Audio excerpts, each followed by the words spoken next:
یاد کرو جب ہم نے تم سے عہد لیا کہ آپس میں خون نہ بہاؤ گے اور اپنے لوگوں کو اپنی بستیوں سے نہ نکالو گے، پھر تم نے اقرار کیا اور تم اس کے گواہ ہو، پھر یہ تم ہی ہو کہ اپنوں کو قتل کرتے ہو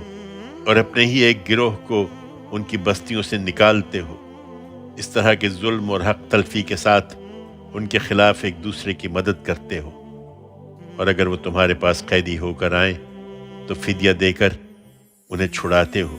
درا حال کہ ان کا نکالنا ہی سرے سے تمہارے لیے جائز نہ تھا۔ پھر کیا تم کتاب الہی کے ایک حصے کو مانتے اور ایک حصے کا انکار کرتے ہو؟ سو تم میں سے جو یہ کرتے ہیں ان کی سزا دنیا کی زندگی میں رسوائی کے سوا کچھ نہیں، اور قیامت کے دن وہ سخت سے سخت عذاب میں پہنچا دیے جائیں گے۔ تم یہی کرتے ہو، اور جو کچھ تم کرتے ہو اللہ اس سے بے خبر نہیں ہے۔ یہی وہ لوگ ہیں جنہوں نے آخرت دے کر دنیا کی زندگی خرید لی، اس لیے اب نہ ان سے عذاب ہی ہلکا ہوگا اور نہ کوئی مدد انہیں پہنچے گی۔